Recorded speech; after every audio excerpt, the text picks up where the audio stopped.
What makes this truce different from the last one? Netanyahu policy has been creeping the status quo. Truce, ceasefire, but no agreement. Exactly as it happened in 1948-49 when people went to Rhodos and there was no agreement. It was ceasefire, which lasted with Jordan, Syria, Lebanon, and Egypt for 18 years, from 1948 up till 1967. Netanyahu was asking for 15 years a truce and ceasefire with Israel, between Israel and the Palestinians. And he played the game for the last 50 days.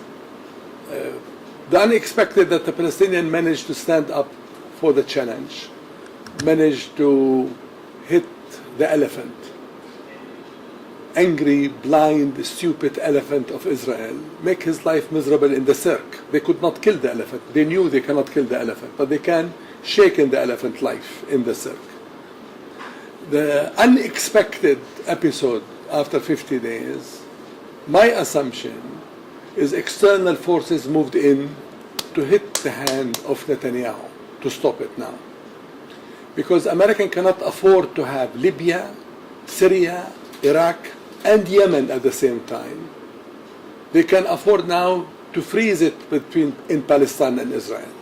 So I assume at the last minute Washington moved in to contain this as soon as possible before Netanyahu will move to external players, the regional player, and hitting Iran and challenging Washington in expanding its military presence in the region. Washington military presence is already in Iraq, is already in Syria, is already in Libya, is already in Yemen. But I don't think they can afford to expand it to have Iran on the agenda. Netanyahu was planning to expand it by sending the plane, and the Iranian was challenging him bluntly, and Hamas and the resistance movement wanted happily to see Iran moving in. So I think Washington took the decision at the last minute. It's now to stop it. It is in the interest of Netanyahu for sure to stop it because he was under pressure by his own community, what is happening in the Gaza arena, what is happening in the settlement, what is happening in the public opinion, what is happening in economy, what is happening in the culture of fear, what is happening in the culture of boycott. So there were so many components on the agenda to pressure Netanyahu to accept unconditionally Washington hint, stop it now.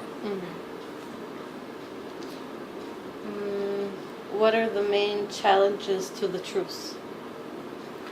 The main challenge of the truce is the anger in the military establishment, because the Israeli military establishment did not succeed in ending the tunnels or the high-ranking buildings or killing Islamic leaders, and they still have the obsession of ending the military establishment of the resistance movement in Gaza. They cannot afford to see Gaza as a military base experiences the guns and the tools and the missiles of Iran and Libya or other places. So this is one of the angle of something in the military establishment to say we have to carry on some of these missions, breaking out the truce. And the other thing is the vanity of the resistance movement.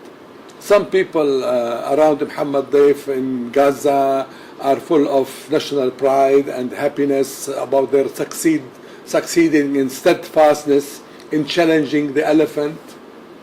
And they come to see now, why not carry on the mission if we can carry it on? And between A and B, you come to see a statement of last night, we want to build the airport and the port no matter what, and those who are going to stop us, we can hit the airport and the airport as well. So there is a window of challenges in the making in these public statements by representatives of both sides. What did Hamas gain from the war? Basically, item 1 on the agenda is recognition. Hamas moved in to accept the reconciliation with Fatah. We're expecting Fatah to lift the siege of Rafah, to pay the salaries and to go for election, which they did not do. Hamas went for this short suicidal mission, attacking the elephant in Israel, the army, the establishment, and hitting it in order to lift the siege. It lasted more than expected. Nobody moved in to stop it after 50 days. But along the process, they have been in the joint delegation for negotiation in Cairo, accepted by Israel, accepted by the Egyptian, accepted by United Nations, accepted by Washington. The reconciliation translated in the Palestinian delegation in Cairo, the reconciliation translated in the technocrat government, and this brought recognition for Hamas. This is exactly what Hamas wanted from day one. I'm a partner, I'm part of the society, I was elected, I was ignored, I was attacked, I was in war. Now I managed to stand on my feet representing my position through all these processes, militarily, politically, economically, and now I have the recognition. How to move from recognition, as we have been seeing it, to partnership, to sharing power, is still in the making. If I see tomorrow the PA, Palestinian Authority, moving to Gaza, taking control of administration, state building, reconstruction, sharing it with Hamas, I will immediately endorse the idea Hamas won the recognition. Two, the national backing and the support. It have now legitimacy by all Palestinian people. And it gained popularity wherever you go. And it brought back the national pride in the heart and the mind of the Palestinian. We are not anymore under a way ceiling of accepting cantonization. People moved out of the cantonization. It is reversible. We cannot live under autonomy minus as before. Let's internationalize the cause. Let's move to different arena. And this is all achievement of Hamas. What did Hamas lose? Hamas lost the shaking of the society. We have a second Nakba, a second catastrophe. Whether we accept the reality or we live in the dream, people woke up to realize the suffering, the pain, the destruction, the Nakba in the society. What happened to Gaza? 1 million are displaced people in the streets, no house, no home, no work, no salary, no nothing, to start from scratch. Hamas lose again in seeing the humanitarian aid flooding to Gaza and confusing everybody with different agendas and creating new, not necessarily partner, but spoilers in shaping the future of Gaza relationship to the West Bank. The loss is sacrifice, the way they see it, the way they translate it. Exactly like the revolution or the civil, what you call it, liberation in Algeria. They sacrifice 1 million martyrs for their independence. Palestinians now are sacrificing 2,000 people, martyrs, sacrificing houses, buildings, institutions, destruction, fear. But the alternative is tomorrow, the future. We cannot live anymore in the culture of the prison. We cannot be anymore under Israeli full control without challenging it in a way.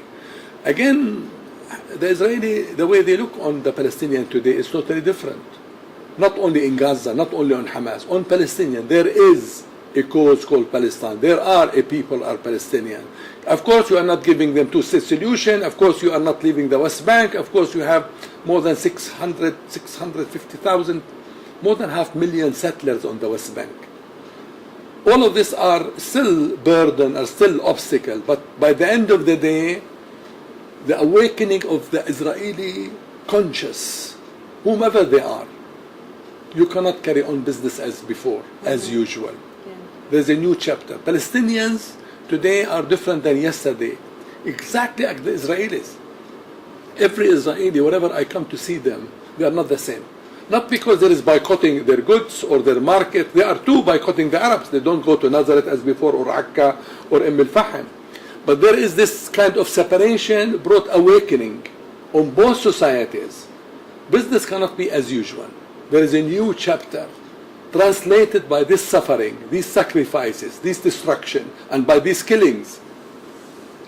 Where we go from here, it's a long way of healing the wounds and waking up for sharing something uncertain.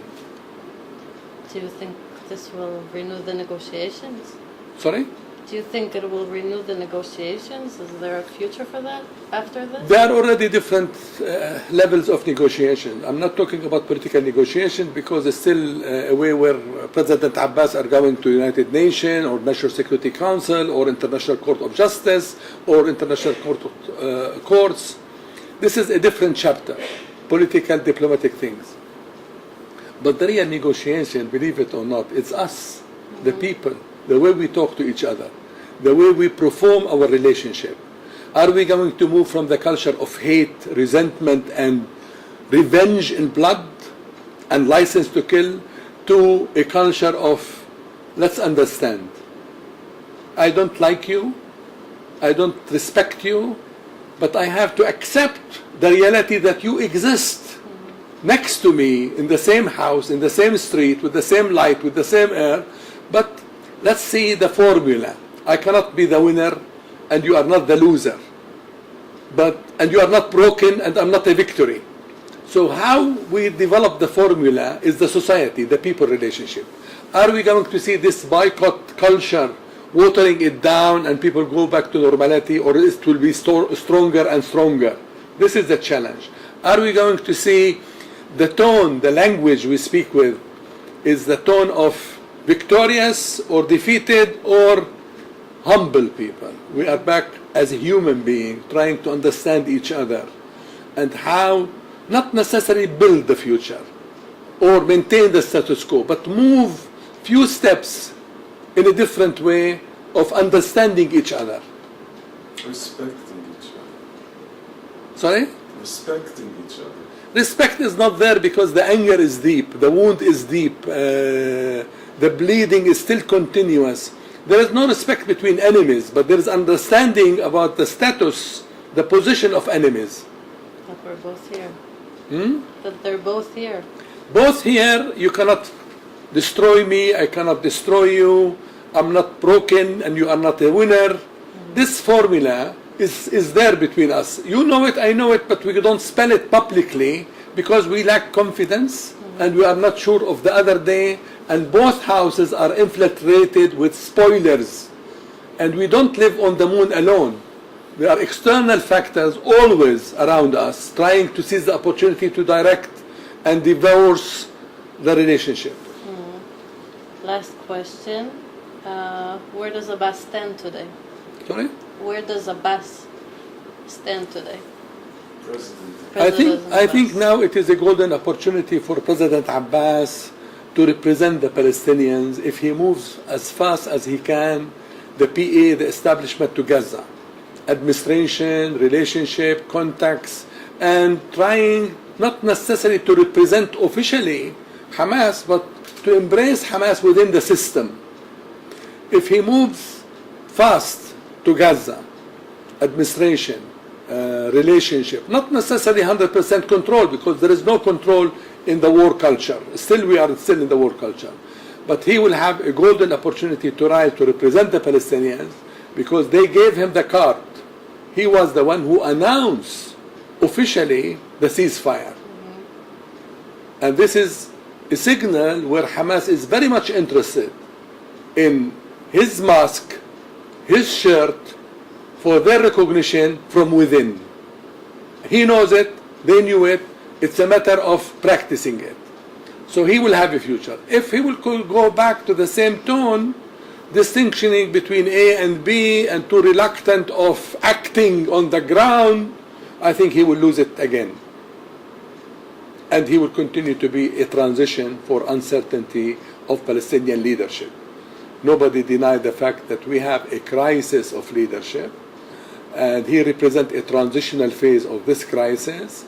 It's now his golden opportunity to move into practice his authority, his leadership, his responsibility, representing the Palestinians, leading the Palestinians, uniting the Palestinians, and facing what lies ahead.